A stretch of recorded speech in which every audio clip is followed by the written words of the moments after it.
Welcome student, hope all is well. तो पिछली class से हम लोग पढ़ते आ रहे हैं किस चीज के बारे में। हम लोगों ने पिछली क्लास में मैग्नेटिक एलिमेंट, राइट, उस पे कुछ क्वेश्चन देखा था, यानी angle of magnetic declination, horizontal component of earth magnetic field, right. आज की क्लास में हम लोग पढ़ेंगे magnetism in matter, right.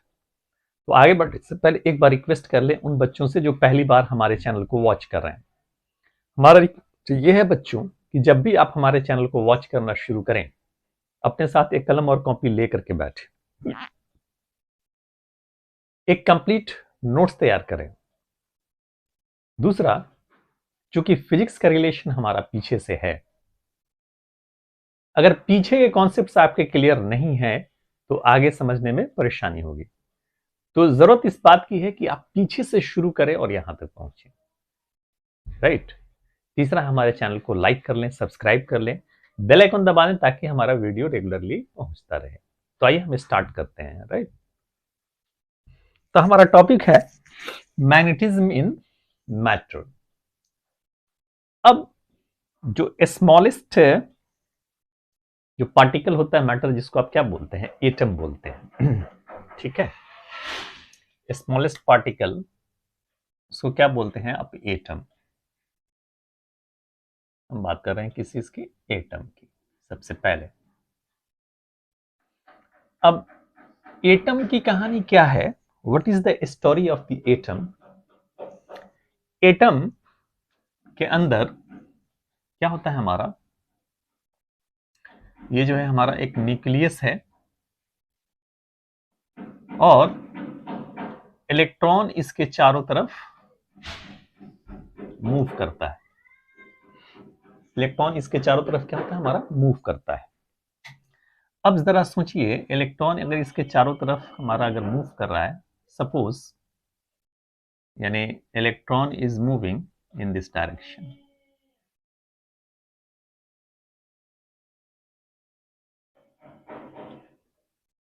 Electron हमारा मूव कर रहा है इस डायरेक्शन में। तो इलेक्ट्रॉन अगर आपका इस डायरेक्शन में अगर मूव करेगा, यानी एंटी क्लॉकवाइज डायरेक्शन में, तो करंट कंस्टिट्यूट होता है हमारा इस डायरेक्शन में, यानी इलेक्ट्रॉन जो है अपने ऑर्बिट्स में क्या होता है हमारा, मूव करता है, राइट। जब ये हमारा यहाँ पे करंट कंस्टिट्यूट करेगा, ठीक है, तो चूंकि इस डायरेक्शन में हो गया, तो हमारा एक तरह से क्या होगा, हमारा मैग्नेटिक डाइपोल का फॉर्मेशन होगा यहाँ पे, राइट बच्चों। यानी मैग्नेटिक डाइपोल किधर हो जाएगा हमारा, अंदर की तरफ। अगर इंटरनल लेंगे तो क्या होगा, अंदर की तरफ। अगर ऐसे हम इस तरह से ले रहे हैं तो क्या होगा हमारा, नीचे की तरफ। तो मैग्नेटिक डाइपोल का फॉर्मेशन होता है। चूंकि आपने पढ़ा था कि जो करंट कैरिंग लूप क्या होता है हमारा, current carrying loop is current carrying loop is in the form of dipole, form of dipole, form of dipole। और आपने इन लोगों ने देखा था क्या कि मैग्नेटिक मोमेंट इसके अंदर जो होता है हमारा, वो किसके बराबर होता है हमारा, I इंटू ए के। अगर एरिया ऑफ द लूप क्या है हमारा, ए है, ठीक है, आई ए। और मैग्नेटिक मोमेंट का जो डायरेक्शन होता है, in the direction of what, in the direction of area vector, या आप ये कह सकते हैं कि जब आप थंब के डायरेक्शन में होता है, थंब के डायरेक्शन में। इस तरह से यहाँ पे इसके, यानी आपका इस तरह से कौन सा डायरेक्शन है हमारा, क्लॉकवाइज। तो हमारा एक तरह से ये ऊपर की तरफ क्या होगा हमारा, नॉर्थ पोल और अंदर की तरफ क्या होगा, हमारा साउथ पोल होगा। यानी ऊपर जो है हमारा साउथ पोल, अंदर की तरफ क्या होगा, हमारा नॉर्थ पोल। यानी ये डायरेक्शन होगा हमारा मैग्नेटिक मोमेंट का। तो मैग्नेटिक मोमेंट के डायरेक्शन को हम इस तरह से रिप्रेजेंट कर देते हैं, यानी एक एटम के अंदर। तो मेजरली जो होता है हमारा, यानी इलेक्ट्रॉन जो होता है क्या हमारा, इसके ऑर्बिट में मूव करता है, जिसकी वजह से मैग्नेटिक डायपोल का फॉर्मेशन होता है। तो मेजरली जो एटम के अंदर जो मैग्नेटिक डायपोल जो होता है, वो किसकी वजह से होता है, यानी ऑर्बिटल इलेक्ट्रॉन की वजह से होता है। ऑर्बिट में जो हमारा इलेक्ट्रॉन है, तो मेजरली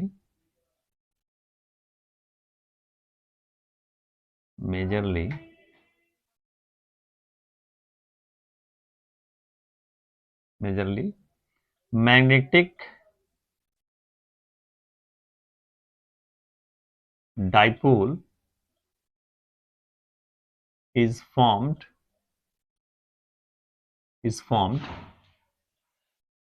due to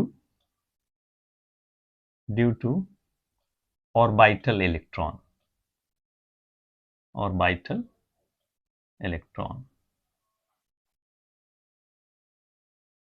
मेजरली ऐसे ही होता है हमारा। लेकिन जरा सोचिए कि सिर्फ इसी इलेक्ट्रॉन की वजह से होता है। पहले इस बात को नोट कर लीजिए, फिर हम आगे बढ़ते हैं। ओके बच्चों, दूसरा एक चीज और क्या होता है हमारा,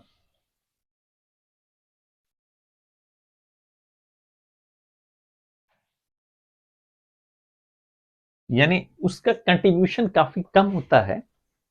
एक तो स्पिन ऑफ इलेक्ट्रॉन की वजह से भी होता है, क्योंकि इलेक्ट्रॉन तो ऐसे मूव कर रहा है, लेकिन साथ में स्पिन भी करता रहता है। साथ में क्या होता है, हमारा स्पिन भी करता रहता है, राइट। यानी दूसरा क्या होता है हमारा, जो स्पिनिंग ऑफ इलेक्ट्रॉन की वजह से भी होता है, स्पिनिंग ऑफ इलेक्ट्रॉन। और आपके न्यूक्लियस में भी क्या होता है, हमारा चार्ज होता है, राइट। स्पिनिंग तो होता है, क्या होता है हमारा, यानी न्यूक्लियस के अंदर भी होता है हमारा, ठीक है। तो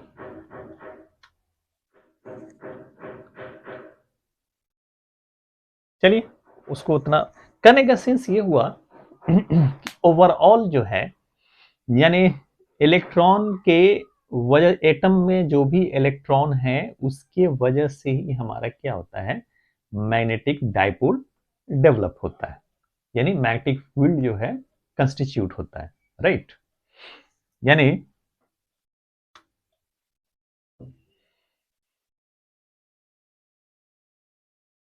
कहने का सेंस ये हो गया, मैग्नेटिक डायपोल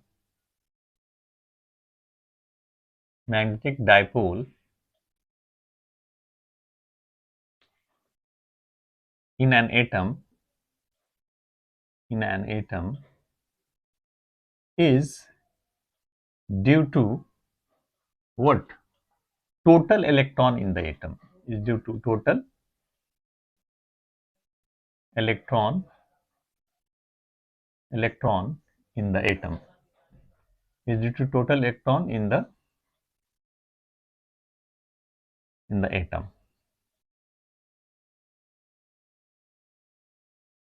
इसी को हम लोग क्या बोलते हैं, एटॉमिक डाइपोल भी कहते हैं। क्या कहते हैं इसको, atomic dipole. That is also called what, the atomic dipole, ठीक है।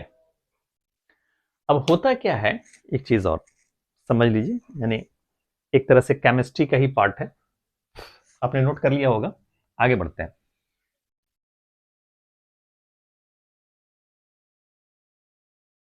कुछ एलिमेंट्स ऐसे भी हैं, समझे कि नहीं, इन सम एलिमेंट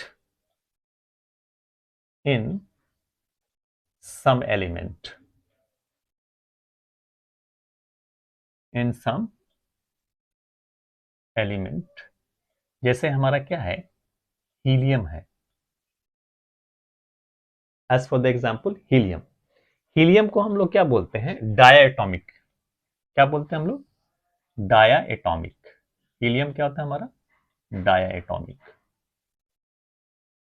डायटोमिक। इसके अंदर क्या होता है हमारा, यानी पेयर्ड इलेक्ट्रॉन होता है।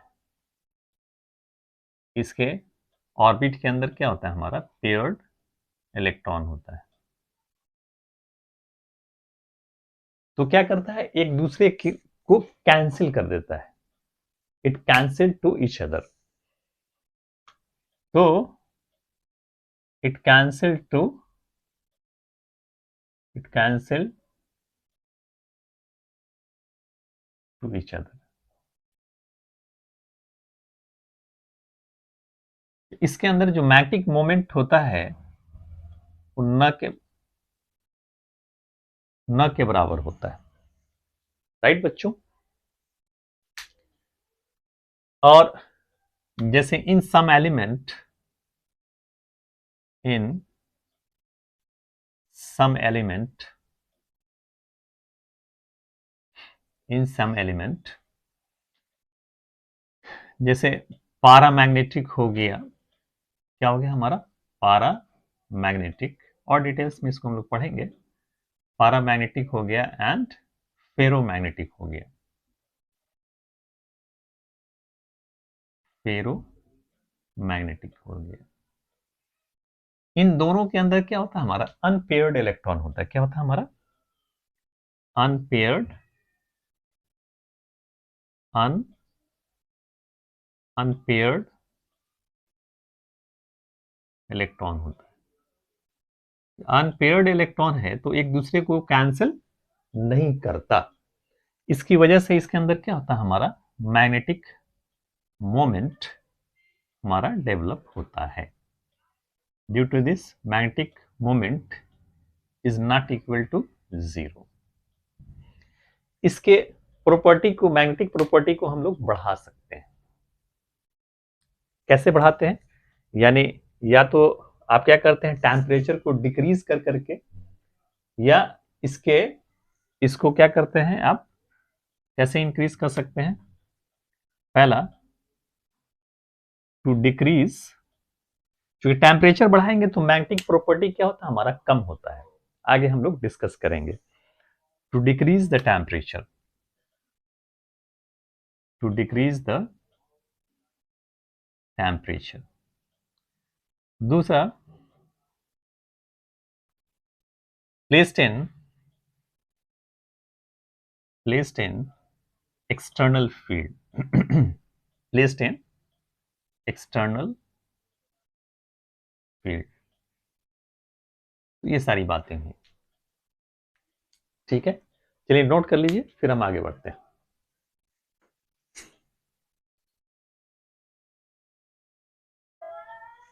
ओके बच्चों, तो इससे ये जाहिर हुआ कि जितने भी एलिमेंट है जिसके अंदर क्या होता है हमारा, अनपेयर्ड इलेक्ट्रॉन होता है, तो उसके, उस एलिमेंट के हर एटम के अंदर क्या होता है हमारा, मैग्नेटिक डाइपोल होता है। उस एलिमेंट के हर एटम के अंदर क्या होता है, मैग्नेटिक डाइपोल होता है। यानी कंक्लूजन ये लिखना, तो those element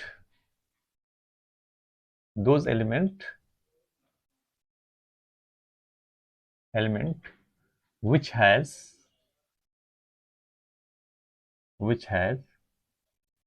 unpaired electron, which has unpaired, those element which has unpaired electron in an atom has magnetic dipole. उसी को हम लोग क्या बोलते हैं, उस मैग्नेटिक डाइपोल को हम लोग शॉर्ट में क्या बोलेंगे, एटॉमिक डाइपोल। क्या बोलेंगे हम लोग, एटॉमिक डाइपोल। आपने 9th-10th की बुक में एक वर्ड पढ़ा होगा, डोमेन। क्या पढ़ा होगा, डोमेन, राइट। उसको हम लोग इस तरह से रिप्रेजेंट भी करते हैं, इस तरह से रिप्रेजेंट करते हैं, है ना। तो this is the what, north और ये साउथ। यानी डायपोल को हम लोग एक एरो से रिप्रेजेंट करते हैं, यानी जिधर पॉइंट है वो नॉर्थ हो गया, ये हो गया क्या हमारा साउथ हो गया। ठीक है। अब क्वेश्चन ये उठता है कि अगर हम मटेरियल की बात करें तो मटेरियल के अंदर तो बहुत सारा एटम होता है, राइट। यानी मिटा देते हैं इसको। यानी मैटर की बात करें तो मैटर जो है, मैटर के अंदर क्या होता है हमारा, मैटर के अंदर क्या होता है हमारा, लार्ज नंबर ऑफ एटम होता है, large number of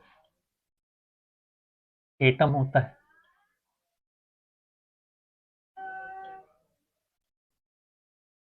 large number of atom होता है।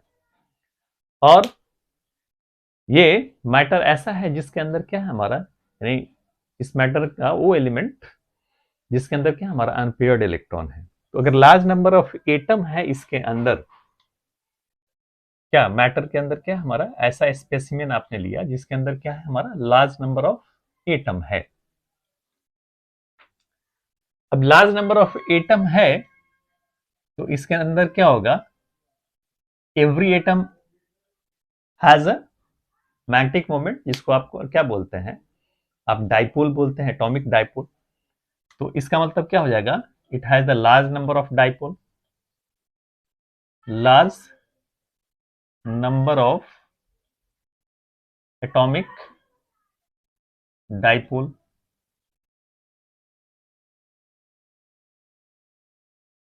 तो large number of atomic dipole है, तो इसका मतलब ये हुआ कि जो भी आप एलिमेंट लेंगे, जो भी आप मैटर लेंगे, जो भी स्पेसिमेन लेंगे, ठीक है, तो स्पेसिमेन जो होगा तो large number of atomic dipole हो गया। इसका मतलब क्या हो गया, इट मीन्स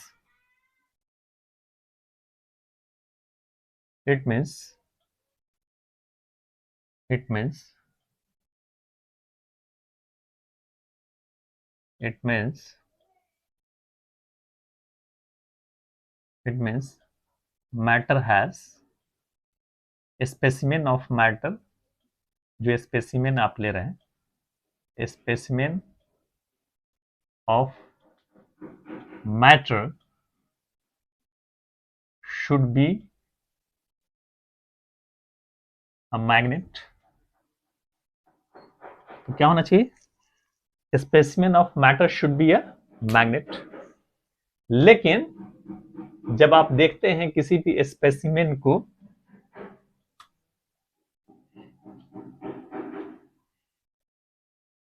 जब आप किसी में स्पेसिमेन को आप देखते हैं, ठीक है,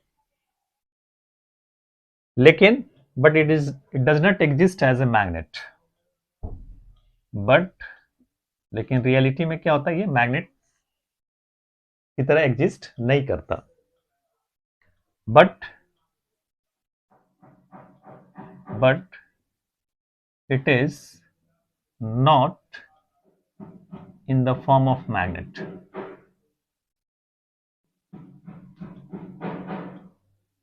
it is not in the form of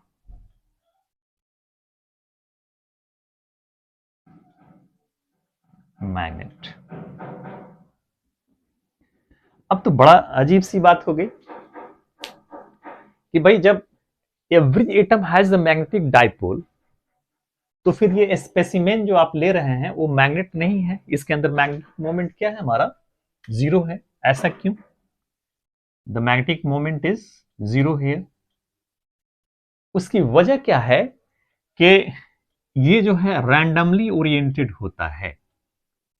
ये क्या होता है हमारा, रैंडमली ओरिएंटेड होता है, जिसकी वजह से नेट मैग्नेटिक मोमेंट जो होता है वो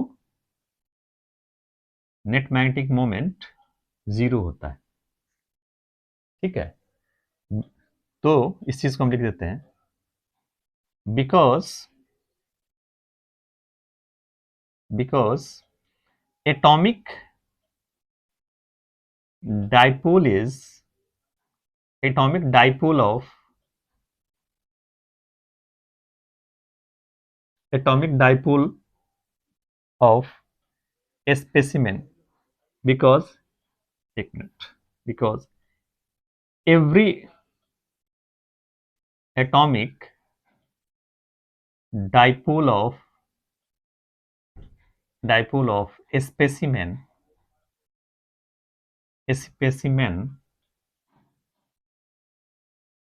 is randomly oriented, randomly oriented, randomly oriented. Hence net magnetic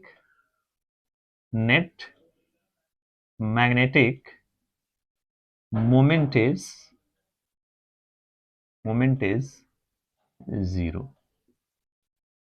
इसकी वजह से क्या होता है, हमारा नेट मैग्नेटिक मोमेंट क्या हो जाता है, हमारा जीरो होता है। यानी इसका, यानी जितना भी एटम है उसके अंदर क्या है, हमारा मैग्नेटिक मोमेंट है, जिसको हम एटॉमिक डाइपोल कहते हैं। लेकिन उसके बावजूद भी क्या है, हमारा इसका नेट मैग्नेटिक मोमेंट जीरो है। उसकी वजह से क्या है, हमारा रैंडमली ओरिएंटेड है, दोनों सारे एक दूसरे को क्या कर रहा है, हमारा कैंसिल कर दे रहा है। तो इसलिए नेट मैग्नेटिक मोमेंट इसका क्या आ जाता है, हमारा जीरो हो जाता है। चलिए नोट कर लीजिए, फिर हम आगे बढ़ते हैं। ओके बच्चों, आपने नोट कर लिया होगा, इसको मिटा देते हैं। तो एक चीज समझिए, इसको ऐसे रन देते हैं। हम लोगों ने पढ़ा था, चलिए मिटा ही देते हैं, फिर से बना लेंगे। हम लोगों ने पढ़ा था कि एक्सटर्नल मैग्नेटिक फील्ड में किसी बार मैग्नेट को प्लेस करते हैं तो उस पर क्या होता है, हमारा टॉर्क एक्ट करता है। याद कीजिए, यानी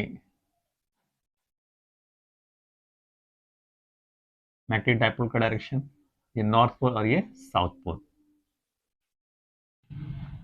मैग्नेटिक फील्ड। तो क्या करते हैं आप, इसको जैसे आप छोड़ते हैं, ये क्या होता है, हमारा अलाइन हो जाता है, इस पर टॉर्क एक्ट करता है। समझे कि नहीं? तो उसी तरह से यहाँ पे क्या है, हमारा छोटा छोटा क्या है, यानी डाइपोल है, जिसको आप क्या बोलते हैं, एटॉमिक डाइपोल बोलते हैं। जब उसको आप एक्सटर्नल फील्ड में रखेंगे तो क्या होगा, हमारा एलाइन होगा। ठीक है, क्या हो जाएगा, हमारा एलाइन होगा। तो when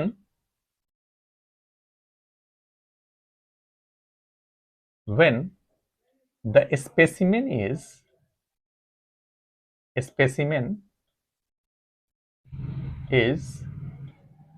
placed in external magnetic field, external magnetic field, then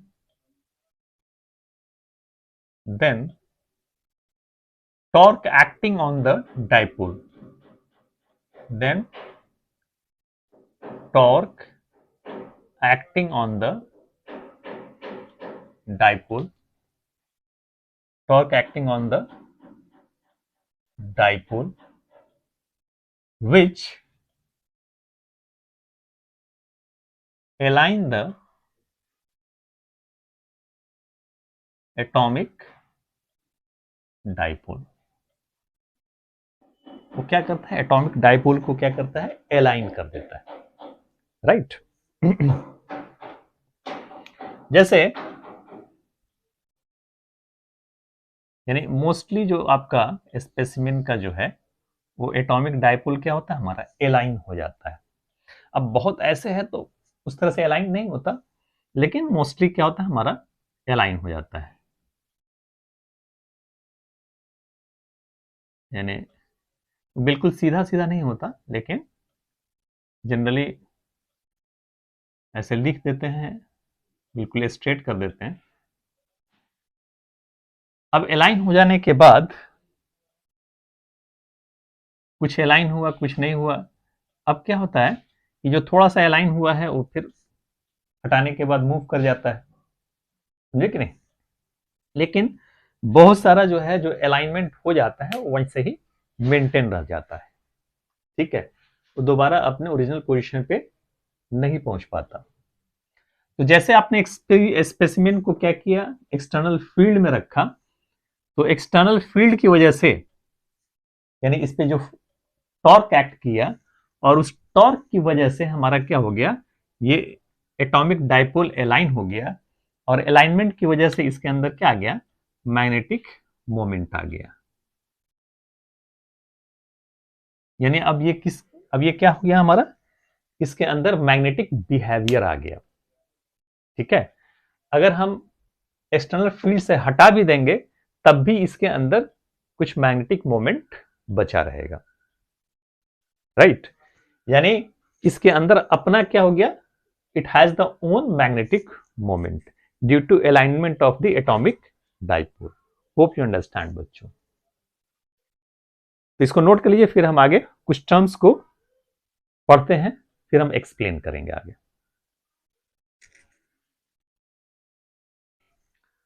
okay बच्चों, आइए आगे बढ़ते हैं। एक टर्म है हमारा, इस चीज को समझते हैं। एक टर्म आता है हमारा मैग्नेटाइजिंग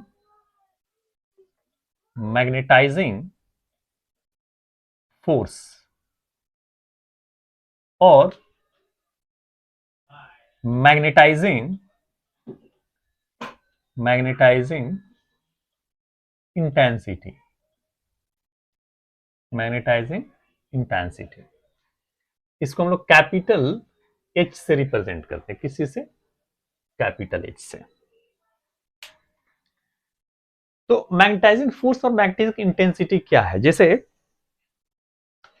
आप क्या करते हैं, आप एक्सटर्नल फील्ड में किसी भी आप स्पेसिमेन को आप रखते हैं, you are going to place a specimen in external magnetic field.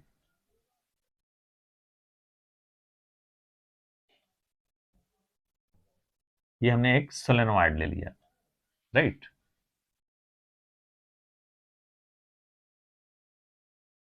ठीक, और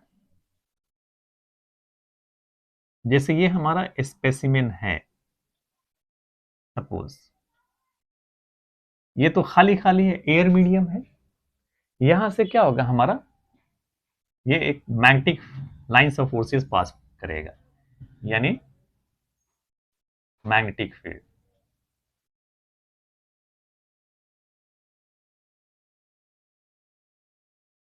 जो यहां जो स्पेसिमेन रखा है उसको क्या करता है हमारा, मैग्नेटाइज कर देता है। जो स्पेसिमेन है उसको क्या करता है हमारा, मैग्नेटाइज करता है। यानी सपोज नंबर ऑफ टन्स जो है, ये करंट इसके अंदर आई है, और नंबर ऑफ टन्स जो है वो हमारा एन है, ठीक है। Number of turns per unit length क्या है हमारा, एन। और ये हमारा स्पेसिमेन से पास कर रहा है ये लाइंस ऑफ फोर्सेस, ठीक है। ये स्पेसिमेन के अंदर हमारा एयर नहीं है, अदर देन एयर हो गया, ओके बच्चों। तो होता क्या है कि ये जो मैग्नेटिक फील्ड जो है वो इसको क्या करता है, मैग्नेटाइज करता है, ठीक है। इसके स्पेसिमेन को क्या करता है, मैग्नेटाइज करता है। तो इसका कुछ अपना मैग्नेटिक फील्ड तो है ही, और इसके वजह से भी इसके अंदर फील्ड आ जाता है जब वो अलाइन होता है, राइट बच्चों।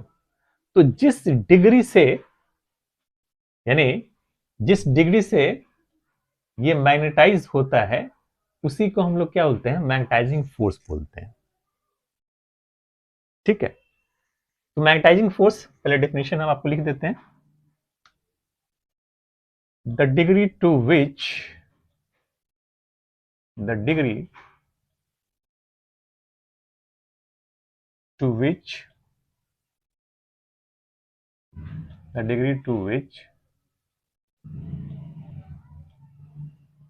the degree to which a magnetic material magnetic material magnetic material can magnetize, the degree to which a magnetic material can magnetize can magnetize when when it is placed in when it is placed in when it is placed in external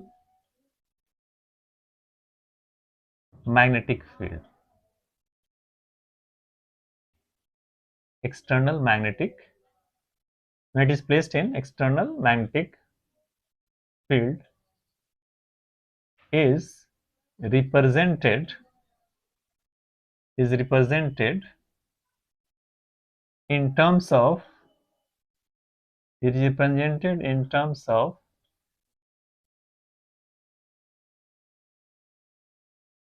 magnetizing force,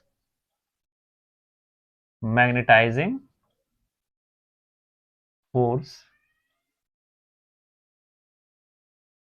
magnetizing force or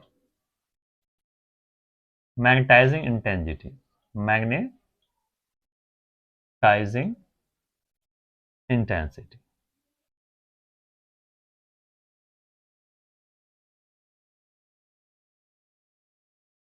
यानी जिस degree से हमारा क्या होगा, ये magnetise होगा, उसी को हम लोग क्या बोलते हैं, मैग्नेटाइजिंग फोर्स बोलते हैं या मैग्नेटिक इंटेंसिटी। चलिए इसको नोट कर लीजिए।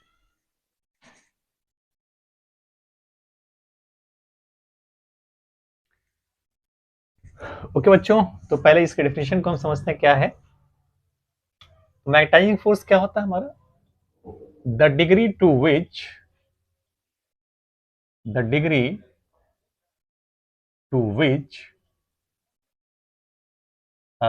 मैग्नेटिक फील्ड, क्या हमारा मैग्नेटिक फील्ड बच्चों है ना, magnetic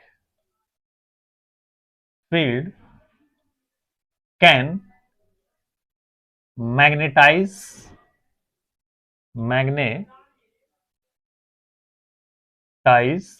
a material, can magnetize a material is represented in terms of magnetizing force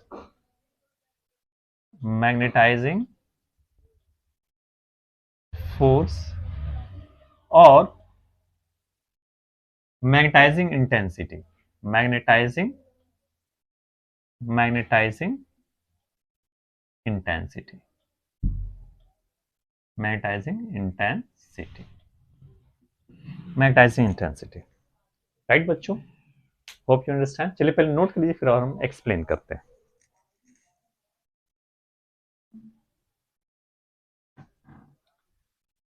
okay बच्चों, तो आपने नोट कर लिया होगा। अब इस बात को हम समझते हैं कि एक स्पेसिमेन है, राइट, आपने यहां पे रखा है, तो आपने कंसिडर कर लिया कि एक minute, number of turns per unit length of the solenoid क्या है हमारा, n है।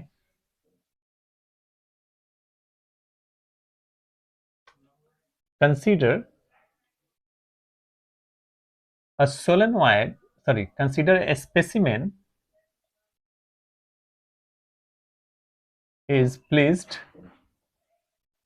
in a solenoid, in a solenoid, और सोलेनोइड का नंबर ऑफ टर्न्स क्या है हमारा, यानी आई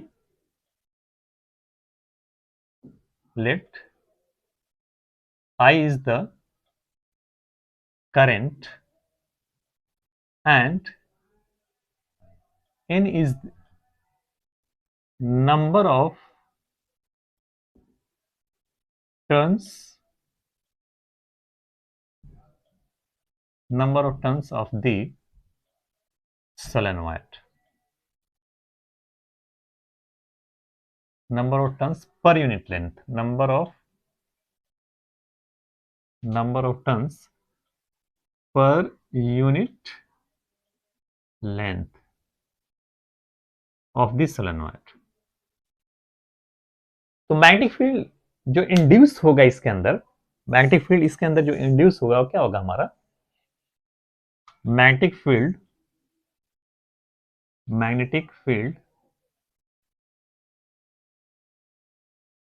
induced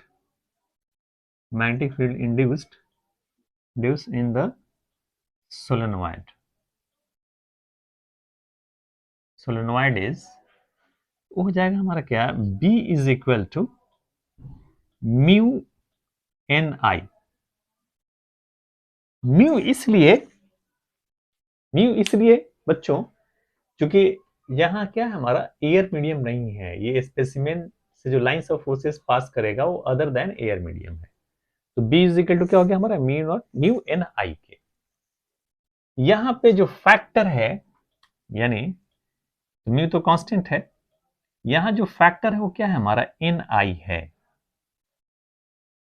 ठीक है, यहां जो फैक्टर है वो क्या है हमारा, एन आई, यानी इसी डिग्री की वजह से ही हमारा क्या होता है, ये मैग्नेटाइज होता है। किस डिग्री से, एन आई से। इसलिए magnetizing force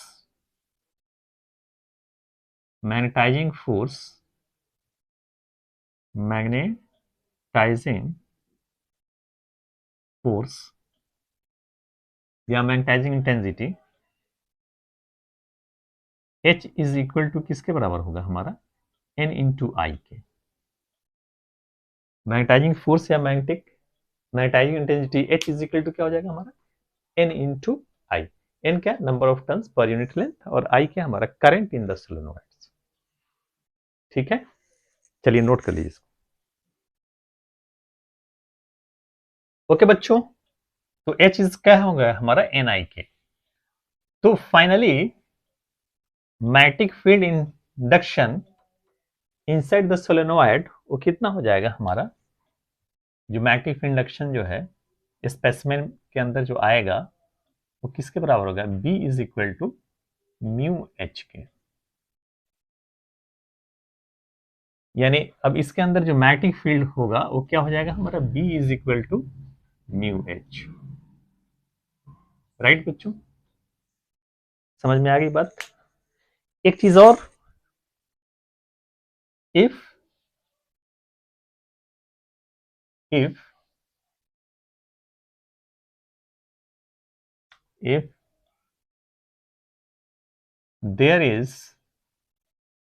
there is no specimen in the solenoid,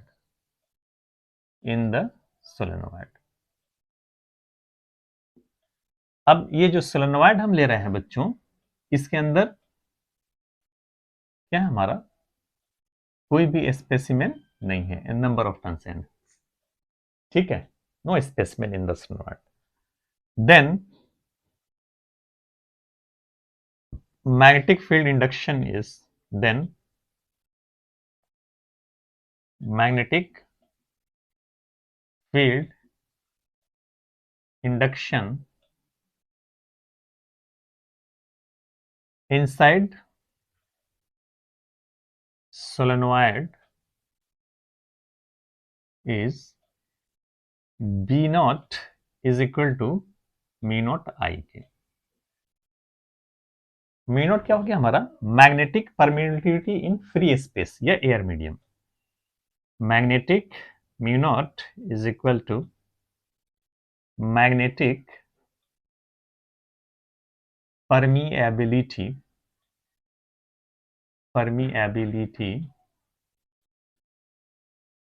in free space,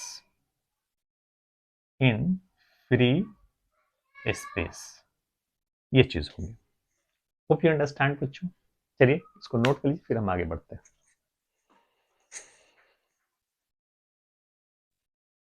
okay बच्चों, तो आइए हम आगे देख रहे हैं। जैसे अगर हम किसी भी स्पेसिमेन को इसके अंदर अगर हम प्लेस नहीं करें, यानी सोलेनोइड के अंदर, राइट, तो मैग्नेटिक लाइंस ऑफ फोर्सेस के लिए पूरा खाली पैसेज है, वो सीधा निकल जाएगा। तो आप जानते हैं यहां पे हम क्या लिखेंगे, B naught is equal to mu naught N I, यानी एन आई क्या है हमारा, मैग्नेटाइजिंग फोर्स है, तो B naught is equal to क्या हो जाएगा हमारा, म्यू नॉट एच। और एक चीज और, जो मैग्नेटाइजिंग फोर्स है हमारा, यानी मैग्नेटाइजिंग इंटेंसिटी जो है, वो हमारा क्या होता है, वेक्टर क्वांटिटी होता है। एच क्या है हमारा, वेक्टर क्वांटिटी, यानी इसको हम ऐसे लिखेंगे, B is naught is equal to mu naught H के, राइट। दूसरा हमारा यूनिट ऑफ एच की अगर हम बात करें तो ये क्या होगा हमारा, ampere per metre. Okay, hope you understand बच्चों। तो आज हम इतना ही रहने देते हैं, नेक्स्ट क्लास में फिर हम लोग आगे पढ़ेंगे। तब तक के लिए बाय बच्चों।